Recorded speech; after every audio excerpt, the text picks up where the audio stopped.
Yes, good morning twelfth arts class. Political science बेटा हम chapter कर रहे थे इरा ऑफ वन पार्टी डोमिनेंस, जिसमें हमने एनसीईआरटी क्वेश्चन किया एंड नोट्स किए। एंड हम करते हैं एमबीडी वाइज। एमबीडी में क्या दे रखा है? इलेक्शन कमीशन हमारा जनवरी 1950 में आया था and first chief election commissioner Sukumar Sen बने। फर्स्ट इलेक्शन हमारा 1950 में हुआ, जैसे हमको पता ही है।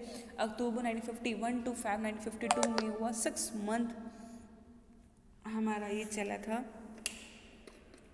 नेक्स्ट वन इज़ सेकेंड हमारा 1957 में हुआ एंड थर्ड इज़ 1962 में हुआ। तो ये हमारे जनरल इलेक्शंस थे जो हमारे चले। कांग्रेस हमारी फर्स्ट 3 जनरल इलेक्शन में अच्छा खासा डोमिनेंस था, क्योंकि पहले क्या होता था, कांग्रेस एंड अदर पार्टी और कोई भी दूसरा नाम नहीं था। फर्स्ट लीडर हमारे बने, प्राइम मिनिस्टर भी बने पंडित जवाहरलाल नेहरू। फिर सीपीआई भी हमारी अच्छी खासी थी 1957 में, केरल में मेन थी।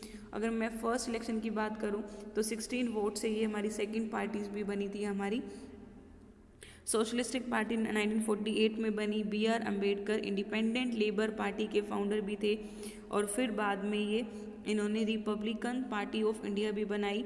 Communist party of India first election में 16 वोट्स आए और फिर ये आगे कम्युनिस्ट पार्टी एंड सीपीआई में मर्ज हो गए थे। भारतीय जनसंघ 1951 में बना। सो ये तुम्हारे नोट्स हैं।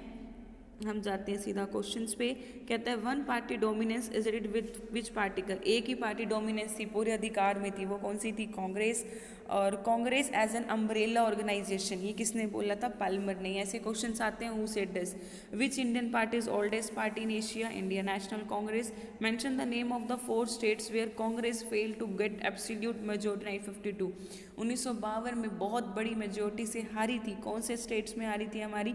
Madras, PEPSU, Orissa and the Travancore. Mention the period when Congress dominate, Congress Indian political को डोमिनेट कर रही थी, कौन से टाइम पीरियड में? 1967 तक, मतलब 4 जनरल इलेक्शन तक हमारी जो है इन कांग्रेस ही हमारी मेन थी। Era of one party dominance began कब हुआ था? फर्स्ट इलेक्शन में 1952 में हुआ था। Who said the one party dominance expressed India party system more accurately than the term one party system? कहते हैं किसने ये स्टेटमेंट किया कि जो वन पार्टी डोमिनेंस है वो इंडिया पार्टी को एक्सप्रेस करता है, ना कि वन पार्टी को? ये किसने बोला है? रजनी कोठारी ने। How many national and state parties at the time of first election? First election के टाइम पे 40 नेशनल पार्टीज थी एंड 39 स्टेट पार्टीज थी। Function faction of the communist party was the pro-soviet CPI. how many seat were? Jansangh की कितनी seats थी? 13 seats हमारी reserve थी। Match the following ऐसे से डाउन। श्यामा प्रसाद मुखर्जी, आपको ये तो पता ही है, भारतीय जनसंघ में है। मीनू मसानी कम्युनिस्ट पार्टी प्रजा स्वतंत्र पार्टी की है। Ashok Mehta that is the प्रजा सोशलिस्ट पार्टी की है। 4 स्टेटमेंट्स दे रखी हैं like one party dominance is rooted in the absence of strong alternative political. कहता है जो एक पार्टी थी वो हमारी जड़ थी, जितनी भी बाकी की पार्टीज आई उसके ऑप्शन में yes. Next question, one party dominance occur because of weak public opinion. लोगों का अच्छे से ओपिनियन नहीं था, तभी हम इसको एक ही पार्टी का अधिकार मानते थे, ट्रू है। One party dominance is linked with the nation colonial means उन्होंने कॉलोनीज बना रखी थी, कम्युनिटीज बना रखी थी। नो, वो सारे इकट्ठे काम कर रहे थे। Reflect the absence of democratic ideal, जितने भी हमारे डेमोक्रेटिक काम हैं उनके साथ काम कर रहे थे। Answer is red.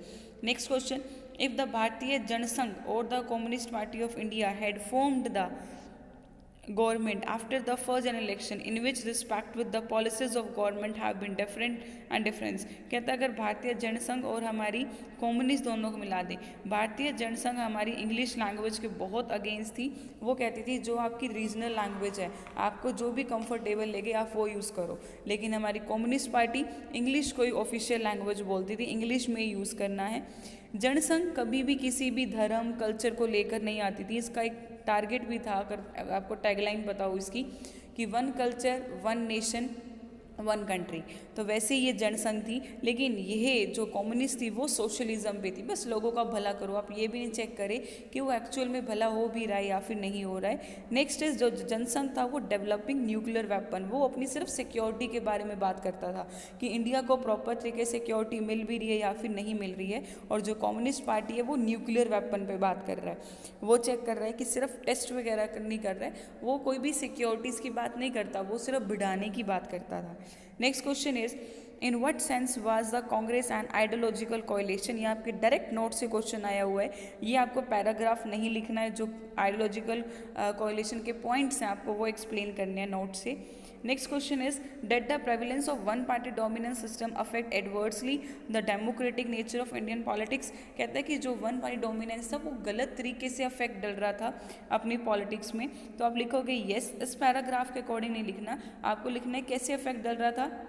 Due to the first election, कि जो हमारे फर्स्ट इलेक्शन है उसमें क्या हुआ था आपको पता होना चाहिए, राइट। तो हम बात करेंगे फर्स्ट इलेक्शन की, कि जो हमारा फर्स्ट इलेक्शन है वो कैसे हुआ था, क्लियर। और साथ साथ कि हमारे सेकेंड इलेक्शन में क्या क्या काम चले और थर्ड में, तो आपको ऐसे एक्सप्लेन करना है। Next question is bring the three difference in each between the socialist party, communist party, भारतीय जनसंघ एंड स्वतंत्र पार्टी। आपको ऐसे नहीं लिखना, आपको कंप्लीट डिफरेंस बनाना है। जैसे नोट्स में है कि ये पार्टी कब एस्टेब्लिश हुई, वो वाली कब हुई, कौन लेकर आया, इसके मेन लीडर्स क्या थे, इनकी आइडियोलॉजी क्या थी और कैसे ये कांग्रेस से डिफरेंस थी, इनको आपको ऐसे डिफरेंस में करना है। Next question is what would you considered as the main difference between the Mexico and India. Yes, ये क्वेश्चन इंपॉर्टेंट है। ये कहता है कि मैक्सिको और इंडिया की जो वन पार्टी है उसका डिफरेंस को बताओ। कहता है जो इंडिया नेशनल कांग्रेस है वो डोमिनेट कर रही थी 1967 तक। इंडिया के साथ बहुत ऐसी कंट्रीज थी जहाँ पे एक पार्टी डोमिनेट करती थी, लेकिन कुछ parties like China, Cuba, north Korea, वहाँ पे भी सिर्फ एक ही पार्टी का डोमिनेंस था। हम बात करें अगर सिर्फ इंडिया की नहीं, बाकी भी ऐसी पार्टीज थी, चाइना, क्यूबा, नॉर्थ कोरिया, वहाँ पे भी सिर्फ एक ही पार्टी कंट्रोल करती थी। कुछ टाइम पहले अगर मैं मैक्सिको की बात करूँ, वहाँ पे सिर्फ एक ही पार्टी का डोमिनेंस था, लाइक साउथ कोरिया, ताइवान के साथ। फिर इंडिया में धीरे धीरे मल्टी पार्टीज आने लग गई, वैसे ही हमारी मल्टी पार्टीज हमारी मैक्सिको में भी आने लग गई। लेकिन एक फ़र्क था, इंडिया में डेमोक्रेटिक सिस्टम अबॉर्ट हो गया था कि हम लोगों की सुनेंगे, लेकिन मैक्सिको में ऐसा कुछ भी नहीं था। पॉलिटिकल मैप बनाना है आपको, ये क्वेश्चन बहुत इंपॉर्टेंट है। 2 स्टेट्स बताओ जो कांग्रेस अच्छे से रही, ये आपके मैंने करवा भी रखा है, पैसेज आप रीड करके करोगे, क्लियर। सो ये क्वेश्चंस हैं, अगर आपको किसी को डाउट हो then ask me, comment me. Thank you.